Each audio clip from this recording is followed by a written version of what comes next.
नमस्कार, जय हिंद दोस्तों। पुनः इस लेक्चर में हम पढ़ने वाले हैं व्रत के बारे में और इस लेक्चर में हम पढ़ेंगे व्रत पर आधारित महत्वपूर्ण प्रश्नों को, क्योंकि हम भाग एक में देख चुके हैं। भाग एक में हमने देखा था व्रत की परिभाषाएं वगैरह देखी थी हमने। इसमें व्रत की परिभाषा, व्रत से संबंधित जितनी भी टर्म्स हैं उन सभी को हमने भाग एक में देखा था। भाग दो में हम देख चुके हैं कुछ महत्वपूर्ण प्रमेय। अभी हम बात करेंगे कुछ महत्वपूर्ण प्रमेय की। कुछ महत्वपूर्ण प्रमेय जो हैं वह हम देख चुके हैं भाग दो में। अब हम भाग तीन में पढ़ने वाले हैं व्रत पर आधारित महत्वपूर्ण प्रश्न, और यह प्रश्न जो हैं इन महत्वपूर्ण प्रमेय पर आधारित होंगे। इसलिए यदि आपने भाग एक और भाग दो नहीं देखा है तो आप जरूर देखें। साथ ही आपको यदि वीडियो अच्छा लगता है तो लाइक करें, अपने दोस्तों के साथ शेयर जरूर करें, और साथ ही आपके अपने YouTube चैनल मैथ्स हेल्प को सब्सक्राइब जरूर करें। चलिए हम लेक्चर स्टार्ट करते हैं। यहाँ पर प्रश्न है कि आकृति में दो सर्वांगसम व्रतों के केंद्र O और यहाँ पर O डैश हैं। सर्वांगसम आकृतियां हैं व्रत की। चाप AXB केंद्र O पर 75 अंश का कोण बनाती है। चाप यहाँ से AXB ये जो चाप है यह केंद्र पर 75 अंश का कोण बना रहे हैं। साथ ही चाप जो A dash by B dash है केंद्र पर 25 अंश का कोण बना रहे हैं। तब चाप AXB और A dash by B dash का अनुपात है, तो हमें इन चापों का अनुपात ज्ञात करना है। तो यहाँ पर हमें एक महत्वपूर्ण बात को याद रखना है कि सर्वांगसम जो व्रत हैं, सर्वांगसम जो व्रत हैं, इन सर्वांगसम व्रतों में हमें एक बात को याद रखना है कि सर्वांगसम व्रतों में जो चाप होते हैं और चाप के संगत जो कोण बनता है, इस चाप के संगत ये जो कोण बना है, साथ ही इस चाप की संगत यह कोण बना है, यह आपस में अनुपातिक होते हैं। तो हम यहाँ कह सकते हैं यह जो चाप है इस चाप के अनुपात में होगा, और यह जो इस चाप के द्वारा बनने वाला कोण है यह अनुपात में होगा। अर्थात यहाँ कह सकते हैं कि जो चाप AXB है अनुपात A dash by B dash, और इन चापों के संगत कोण क्या बन रहा है 75 अंश, और यहाँ पे क्या बन रहा है 25 अंश, और इनको हम काटेंगे तो 25 से कम 25, 25 तिया 75, अर्थात हमें मिल गया 3:1, जो कि ऑप्शन नंबर हमें सी में दिया गया है। हम बात करते हैं अगले प्रश्न की। यहाँ पर दिया गया है कि आकृति में हमें यहाँ पर दिख रहा है कि AV और CD केंद्र O वाले व्रत की दो बराबर जीवाएं हैं। यहाँ पर AV और CD कैसी हैं? बराबर जीवाएं हैं। OP और OQ क्रमशः AV और CD जीवाओं पर लंब हैं, और OP यह जो लंब है, अर्थात यहाँ पे जो कोण बन रहा है ये कितना होगा 90 अंश को होगा, लंब है क्योंकि। ठीक है, यदि कोण POQ 150 है, यह कोण जो है 150 हमें दिया गया है। कोण APQ अर्थात हमें कोण ज्ञात करना है, यह वाला, ये वाला कोण हमें ज्ञात करना है। और यह कोण कैसे ज्ञात करेंगे? चूंकि जो हमें 90 अंश ये लंब दिया है, अर्थात हम यहाँ कह सकते हैं कि जो कोण APQ होगा वह कैसे ज्ञात होगा? कोण APO में से यदि हम कोण OPQ को घटा दें तो हमें कोण ज्ञात हो जाएगा। अब हम देखते हैं कि यह कोण कैसे ज्ञात करें। ये दोनों कोण की हम घटाने से हमें APQ ज्ञात हो जाए। चूंकि यहाँ पर हमने देखा कि इसकी जो जीवाएं हैं आपस में बराबर हैं, वो बराबर जीवाएं हैं, और यहाँ पर यह भी कहा गया है कि OP लंब AV, तो हम कह सकते हैं कि बराबर जीवाएं हैं। यहाँ पर कहा गया है कि जीवाएं आपस में बराबर हैं और OP जो है लंब है जीवा पर। तो हम एक प्रमेय पढ़ चुके हैं कि व्रत के केंद्र से जीवा पे डाला गया लंब जीवा को समद्विभाजित करता है। एक प्रमेय हमने ये पढ़ा था, ठीक है, इसका उपयोग अभी नहीं है।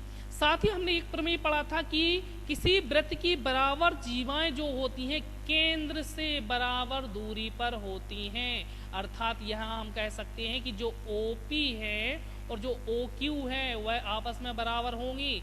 क्यों बराबर होंगी? क्योंकि हम जानते हैं, क्या जानते हैं कि वृत्त की बराबर जीवाएं वृत्त के केंद्र से बराबर दूरी पर होती हैं, इसलिए OP और OQ आपस में कैसे होंगी, बराबर होंगी। और यदि OP और OQ आपस में बराबर हैं तो यहाँ पर जो त्रिभुज है POQ कैसा है, एक समद्विबाहु त्रिभुज है। और यदि यह समद्विबाहु त्रिभुज है तो इसके त्रिभुज के तीनों कोणों का योग कितना होगा, 180। और यहाँ पर ये जो केंद्र पर कोण बन रहा है इसका मान है 150। तो बाकी जो शेष दो कोण हैं ये है, इनका कोणों का योग जो होगा कितना होगा, 30 अंश होगा।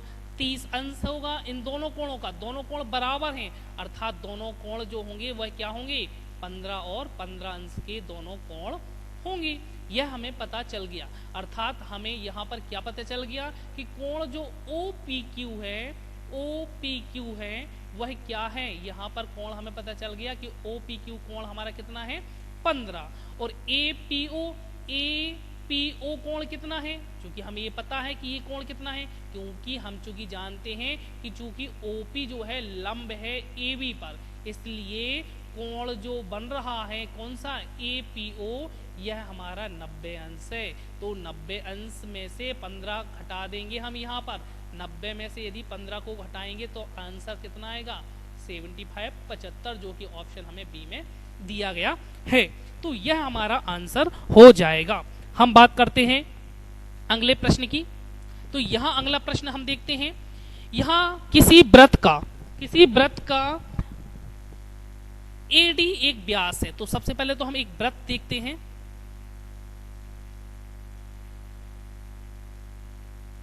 ये वृत्त है जिसका केंद्र O है, एक वृत्त जिसका केंद्र O है। AD एक व्यास है। यदि हम AD की बात कर लें तो AD हम लेते हैं, यहां पर AD एक व्यास है, AD एक व्यास है, और AB एक जीवा है। और साथ ही हमें क्या दिया है कि यहां पर AB एक जीवा है, यहां से A से ही स्टार्ट होगी, AB क्या है, एक जीवा है, AB एक हमें जीवा मिल गई, ठीक है। साथ ही यदि AD का मान 34 है, यहां पर दिया है AD यदि 34 है तो यहां पर हम AO और OD कह सकते हैं, AO बराबर OD, क्योंकि ये क्या है, वृत्त की त्रिज्याएं हैं। और त्रिज्याएं जो होती हैं, व्यास जो 34 दिया है इसकी आधी हो गई, अर्थात 17 सेंटीमीटर होगी। साथ ही हम कह सकते हैं यहां पर AB का मान कितना दिया है, 30 सेंटीमीटर दिया है, ठीक है। चलिए अब हमें क्या है, तो वृत्त के केंद्र से AB की दूरी है, तो हमें क्या करना है, वृत्त के केंद्र से AB की जो दूरी होगी वह क्या होगी, O, और इसका नाम दे देते हैं E। तो OE जो होगी वृत्त के केंद्र से इस जीवा की दूरी होगी। और चूंकि हम जानते हैं, यहाँ पर हम एक प्रमेय पढ़ चुके हैं चूंकि कि वृत्त के केंद्र से जीवा को मिलाने वाली रेखा, वृत्त के केंद्र से जीवा को मिलाने वाली रेखा जो होती है जीवा पर कैसी होती है, लंब होती है, अर्थात यहाँ बनेगा 90 अंश का कोण। तो हमें इस बात को याद रखना है। तो हमें, और यह भी बात हमें पता है कि जीवा कि वृत्त के केंद्र से जीवा को मिलाने वाली रेखा क्या होती है, जीवा पर लंब होती है, और यह लंब जो होती है वह जीवा को समद्विभाजित भी करती है। तो हमें यहाँ से क्या पता चल गया कि जो AE है और BE है ये आपस में बराबर हैं, और यह AB जो है, AB जो टोटल है उसकी कैसी होगी, आधी होगी, क्योंकि समद्विभाजित है। तो 30/2 होगा, तो हमें मिलेगा यहाँ से 15। तो यहाँ पर हमें AE का मान पता चल गया, AO का मान पता चल गया, हमें AO का मान पता है 17, AE का मान पता है 15, और हमसे पूछा क्या गया है, OE वृत्त के केंद्र से जीवा की दूरी। तो चूंकि हम यहाँ पर देखें कि ये लंब है, अर्थात 90 अंश का कोण बन रहा है, तो हम कह सकते हैं जो त्रिभुज OEA है वह एक समकोण त्रिभुज है। कैसा त्रिभुज है, समकोण त्रिभुज। और यदि ये समकोण त्रिभुज है तो इसमें लगेगा पाइथागोरस प्रमेय। पाइथागोरस प्रमेय। और पाइथागोरस प्रमेय जो है वह क्या कहता है कि कर्ण का वर्ग जो होता है, कर्ण का वर्ग जो होता है वह लंब का वर्ग धन आधार का वर्ग के बराबर होता है। बस कुछ नहीं करना, इसमें हमें वैल्यू को पुट करना है। वैल्यू को पुट करते हैं हम यहाँ पर, तो यहाँ हम देखते हैं कर्ण, कर्ण क्या होगा, ए ओ कर्ण होगा और इसकी वैल्यू दी है 17, 17 का वर्ग हो जाएगा। हमें लंब, लंब अर्थात ओ ई की वैल्यू ज्ञात करना है, ओ ई की वैल्यू ज्ञात करना है। धन ए ई का मान 15, 15 का वर्ग हो जाएगा। 17 का वर्ग होता है 289, ओ ई का मान ज्ञात करना है। धन 15 का वर्ग 225, तो 289 यहाँ से प्लस है माइनस होगा 225, तो कितना बचेगा, यहाँ पर बचेगा 64, 64 ओ ई का स्क्वायर। तो ओ ई का मान, इसलिए ओ ई का मान क्या आएगा, 8 × 64, 8 सेंटीमीटर, जो कि ऑप्शन नंबर हमें डी में दिया गया है। चलिए हम अगले प्रश्न को देखते हैं। यहां पर अगला प्रश्न है कि आकृति में ओ ए दिया है 5 सेंटीमीटर, ओ ए यह जो है हमें 5 सेंटीमीटर दी गई है। A B 8 centimetre, A B जो है हमें दी गई है 8 सेंटीमीटर। यहां हम लिख लेते हैं अभी, ए बी जो है 8 सेंटीमीटर है, ठीक है। ओडी जो है जीवा ए बी पर लंब है, जीवा ए बी पर लंब क्या है, ओडी। क्योंकि हम यहां से यदि यहां तक की बात करें तो यहाँ बिंदु सी जो है वह क्या है, जीवा ए बी पर लंब है, यह भी लंब होगा। तो हम कह सकते हैं वृत्त के केंद्र से जीवा पे डाला गया लंब जीवा को कैसा करता है, समद्विभाजित करता है। अर्थात हम यहाँ कह सकते हैं जो ए सी और बी सी होंगे वह आपस में बराबर होंगे, और बराबर होंगे तो क्या होगा, 8/2 अर्थात 4 सेंटीमीटर होगा वो, ठीक है। हमें ज्ञात क्या करना है, सी डी, सी डी यहाँ पे लंब है और हमें सी डी ये जो वैल्यू है हमें ये फाइंड करनी है, ज्ञात करनी है। तो यहाँ पर हम देखें कि हमें ए सी ए 4 पता है, ओ ए पता है, हमें ओ डी और यहाँ पर थोड़ा सा ये और देख लें कि जो ओ ए है वही हमारा ओ डी है। क्यों, क्योंकि ओ ए जो है वृत्त की त्रिज्या है, ओ डी भी वृत्त की त्रिज्या है, ठीक है। तो इसकी वैल्यू कितनी हो जाएगी हमारी, 5 सेंटीमीटर, ठीक है। और हमें ज्ञात क्या करना है, सी डी। सी डी को ज्ञात करने के लिए हम क्या कर सकते हैं, ओ डी में से यदि हम ओ सी को घटा दें, ओडी में से यदि ओसी को घटा देंगे तो हमें क्या मिल जाएगा, सीडी मिल जाएगा। हमें इसको याद रखना है और यहीं से हमारा प्रश्न हल हो जाएगा यदि हमें ये वैल्यू मिल जाएंगी। हमें ओडी तो पता है लेकिन ओसी नहीं है पता, तो ओसी को हम ज्ञात कर लेंगे क्योंकि यह ओ सी ए एक समकोण त्रिभुज है और इसमें लगेगा पाइथागोरस प्रमेय, अभी हमने देखा था। तो क्या होगा पाइथागोरस, कर्ण का वर्ग 5 का वर्ग बराबर लंब ओसी का वर्ग आधार 4 का वर्ग, तो यहाँ 5 25 हो जाएगा बराबर ओसी का वर्ग धन 4 चौको 16, 16 25 में से घटेगा बचेगा हमारा 9 बराबर ओसी का वर्ग। और ओसी का वैल्यू क्या आ जाएगी, यहाँ से 3 त्रिका 9, 3 ओसी का मान यदि 3 आ गया तो यहाँ से हम देखते हैं कि सीडी का मान क्या हो जाएगा, ओडी का मान 5 और ओसी का मान 3, तो आंसर क्या जाएगा 2, जो कि ऑप्शन नंबर हमें ए में दिया गया है। हम अगले प्रश्न की चर्चा कर लेते हैं। अगला यहाँ प्रश्न है कि आकृति में एवीसी कोण जो एवीसी है वह दिया है हमें 20 डिग्री, तो कोण एओसी बराबर है। यहाँ पर हम चित्र में देखें कि कोण जो ए बी सी यहाँ से कोण जो बन रहा है वह कितना है 20 है। तो हमें क्या ज्ञात करना है, कोण ए ओ सी पर जो बनने वाला कोण है यहाँ पर यह ज्ञात करना है।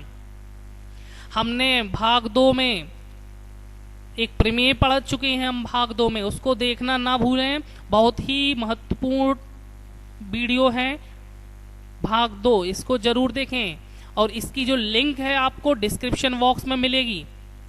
चलिए यहाँ पर हम बात कर लेते हैं कि यहाँ हमने एक प्रमेय पढ़ा था कि वृत्त के केंद्र पर अंतरित कोण, वृत्त के केंद्र किसी चाप के द्वारा वृत्त के केंद्र पर अंतरित कोण वृत्त के शेष भाग के किसी बिंदु पर अंतरित कोण का दुगना होता है। तो यहाँ पर ये देखो जरा, ये केंद्र पर कोण बन रहा है और उसी चाप के द्वारा यहाँ देखो जरा एक कोण बन रहा है बिंदु बी पर 20, तो इसका दुगना क्या होगा केंद्र पर कोण, तो 20 का दुगना कितना होगा 40। तो यहाँ आंसर क्या मिलेगा हमें 40 अंश, जो कि ऑप्शन बी में हमें दिया गया है।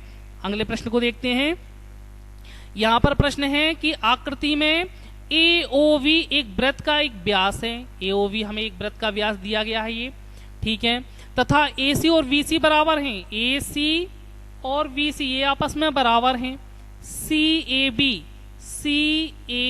का मान हमें ज्ञात करना है, बहुत ही सिंपल सा है। हमने भाग 2 में एक प्रमेय पढ़ा था, कि क्या पढ़ा था कि अर्धवृत्त का कोण कैसा पढ़ा था हमने, अर्धवृत्त का कोण समकोण होता है। क्या पढ़ा था, अर्धवृत्त का कोण कैसा होता है समकोण। यदि अर्धवृत्त का कोण समकोण होता है तो यहाँ पर C जो कोण C होगा वो है कितना होगा 90 अंश। यदि कोण C 90 अंश है और हमें ये पता है कि AC और BC कैसी हैं आपस में बराबर हैं, तो यह जो त्रिभुज बनने वाला है, तो त्रिभुज जो ABC है वह कैसा है एक समद्विबाहु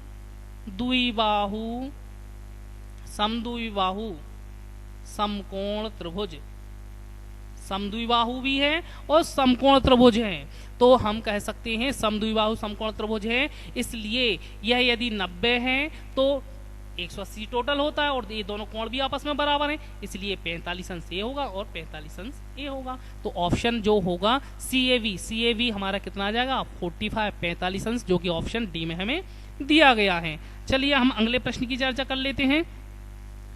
यहां पर प्रश्न है आकृति में OAB देखते हैं हम जरा।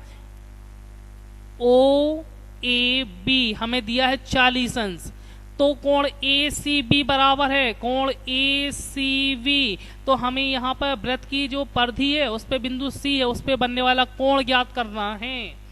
अब देखो जरा यहाँ पर यदि हम चित्र में ही देखें कि जो OA है, यदि हम यहाँ देखें कि जो OA है और OV है, ये दोनों क्या हैं त्रिज्याएं हैं।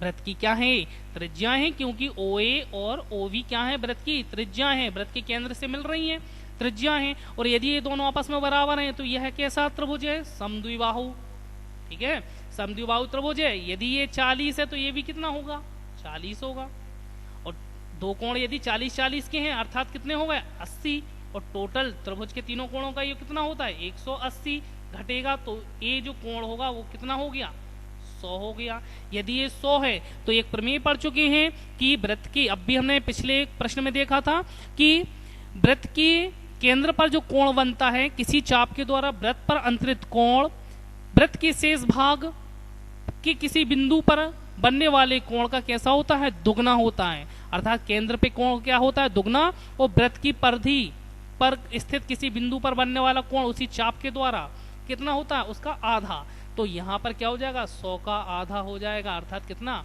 50, और जो कि ऑप्शन हमें ए में दिया गया है। भाग 2 बहुत ही महत्वपूर्ण है, इसलिए उसको देखना ना भूलें। अगला प्रश्न हम देखते हैं।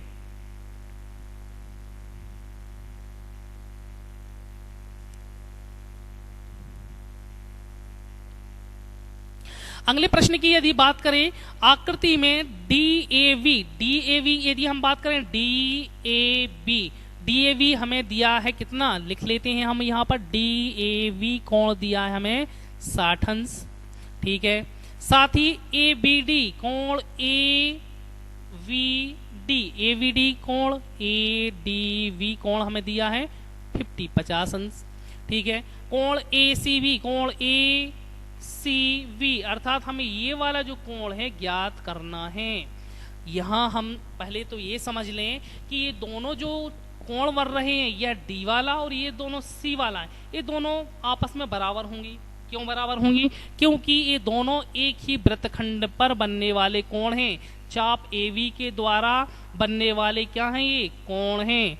तो हम कह सकते हैं कोण C और जो कोण D है वह आपस में बराबर है, ठीक है।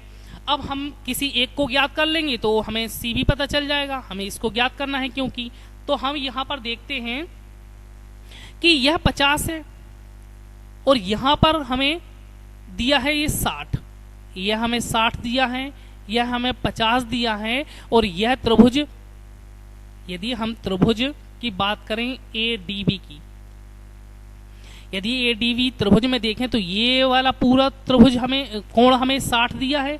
यह जो इस रेखा से संबंधित है, अर्थात ये कोण जो है 50 दिया है, ये 50 ये 60, तो ये वाला कितना कितना हो जाएगा हमारा 60 50 110, 110 तो ये कितना हो जाएगा 70। यदि ये 70 है तो ये भी कितना हो जाएगा 70।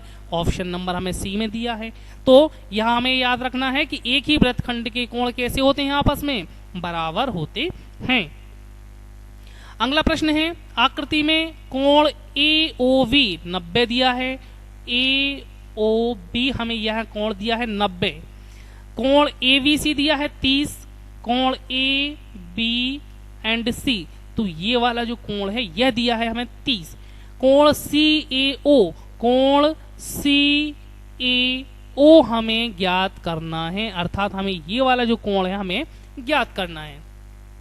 तो हमें यहाँ ज्ञात करना है कोण CAO, कोण CAO हमें ज्ञात करना है। तो यहाँ हम देखें पुनः से कि यहाँ पे कोण बन रहा है 90 अंश, और यहाँ हम देखें कि जो OA है और OB है वह क्या है, वृत्त की त्रिज्याएं हैं। वृत्त की त्रिज्या है, समद्विबाहु बन गया, या फिर से कोण क्या बन गया, समद्विबाहु समकोण त्रिभुज। और समद्विबाहु समकोण त्रिभुज बनने के कारण ये 90 है तो इन दोनों कोणों का योग कितना होगा 90 होगा, तो 90 होगा सॉरी, तो और 90 का आधा कितना हो जाएगा 45। तो 45 अंश जो होगा वह होगा हमारा ये वाला कोण, और यहाँ पर ये वाला कोण 45। अब चूंकि हम यहाँ पर एक बात और देख लें कि ये जो चाप AB है, इस चाप AB के द्वारा केंद्र पे कोण बन रहा है 90, और वृत्त की परिधि पे एक कोण बन रहा है C। तो चूंकि हम जानते हैं कि वृत्त के केंद्र पर बनने वाले कोण जो होता है और वृत्त की परिधि पर बनने वाले कोण जो होता है उसका क्या होता है, आधा होता है। तो हम कर देंगे तो ये कितना हो गया 45 अंश हो गया। तो ये भी हमें 45 पता चल गया, और यह हमारा 30 है इस त्रिभुज में, तो 45 और 30 कितना हो गया हमारा 75। 45 और 30 कितना होगा, यह यहाँ पर 75 अंश का कोण बन गया यहाँ पर। तो शेष इस त्रिभुज में कितना बचा, 180 में से यदि हम 75 को माइनस करेंगे तो हमें मिलता है 105। और 105 यह पूरा त्रिभुज कोण A जो है वह पूरा 105 है। हमें तो कोण CAO ज्ञात करना है। तो CAO ज्ञात करने के लिए हम क्या करेंगे, 105 में से इस 45 को घटा देंगे। तो 105 में से 45 को यदि हम घटाएंगे तो आंसर हमें मिलेगा कितना 60, जो कि ऑप्शन नंबर हमें D में दिया गया है। तो इस प्रकार से हमें प्रमेय को ध्यान में रखते हुए प्रश्नों को हल करना है। चलिए हम अगले प्रश्न को देखते हैं। यहां पर अगला प्रश्न है कि O वृत्त का केंद्र है, यहां पर वृत्त का केंद्र O है, और BD और OD आपस में बराबर हैं, और CD जो है यहां पर हम देखते जाएं कि जो BD है, यहां पर VD की बात कर लें तो ये जो BD है, यहाँ पर जो BD है, BD और OD आपस में बराबर हैं। यदि ये आपस में बराबर हैं, ठीक है, और OD क्या है, वृत्त की त्रिज्या है, और OB क्या है, वृत्त की त्रिज्या है, तो ये तीनों आपस में बराबर हैं। तो हम यहाँ पर क्या कह सकते हैं कि त्रिभुज जो OVD है वो कैसा त्रिभुज है, एक समबाहु त्रिभुज है। पहली बात हमें ये चल गई पता कि ये समबाहु त्रिभुज है, और यदि ये समबाहु त्रिभुज है तो इसका प्रत्येक कोण कितना 60 अंश, इसका प्रत्येक कोण कितना 60 अंश, यह हमें पता चल गया। अब एक बात ये देखें कि ये जो चाप है, जो B है और D है, BD जो चाप है इसके द्वारा केंद्र पर एक कोण अंतरित हो रहा है 60, और इसी के द्वारा यहां पर ये बन रहा है कोण C। तो हम चूंकि जानते हैं कि वृत्त के केंद्र पर जो कोण बनता है उसका आधा वृत्त के किसी अन्य भाग पर बनता है, तो ये कितना हो जाएगा हमारा 30 हो जाएगा। हमें यह पता चल गया। चलिए आगे पढ़ते हैं। चूंकि CD और क्या दिया, CD जो है AB पर लंब है, CD जो है AB पर लंब है। किस पर लंब है, AB पर। AB जो व्यास है उस पर CD लंब है। यहाँ पे कितना बन रहा है 90 अंश का बन रहा है। यदि ये 90 है, ये हमारा 30 है, तो ये कितना बचा ये हमारा कितना बचा, 60 बचा, यह भी 60 बचा। चलिए कोण हमें क्या ज्ञात करना है, CAV हमें कोण को ज्ञात करना है। तो आधा सा प्रश्न तो यहीं से हल हो गया, जो उन्होंने कहा था उसी को हम करते गए तो हमारा आधा प्रश्न हल हो गया। अब हमें कोण ज्ञात करना है CAV। कौन सा कोण है, CA और V, अर्थात हमें ये वाला कोण ज्ञात करना है। थोड़ा सा और हम बात को समझ लें कि जो AOV है क्या है, व्रत का व्यास है। यदि ये व्रत का व्यास है तो ये क्या हो गया, अर्धव्रत, ये भी हो गया अर्धव्रत। और अर्धव्रत का कोण कैसा होता है, समकोण होता है, अर्थात यहाँ क्या बनेगा, 90 अंश। यदि यहाँ 90 अंश बन रहा है और यहाँ पर इतना भाग 30 है तो ये जो भाग है शेष, ये कितना हो गया, 60 अंश हो गया। यदि ये 60 है, यहाँ पे भी यदि हम बात करें तो यहाँ भी 90 होगा, यहाँ पे भी 90 होगा, ये 90 है, ये 60 है, तो ये कितना बचा, 30 अंश। तो हमारा आंसर क्या हो जाएगा कि जो CAV है ये कितना होगा, हमारा 30 अंश होगा। तो इस तरीके से हमें इन प्रश्नों को हल करना है। लॉजिक भी हम लगा सकते हैं और इन प्रमेयों पर आधारित है, इसलिए हम इन प्रमेय को जरूर देखें। आप प्रमेय से संबंधित जो वीडियो है उसको जरूर देखें ताकि इन प्रश्नों को आप आसानी से समझ सकें।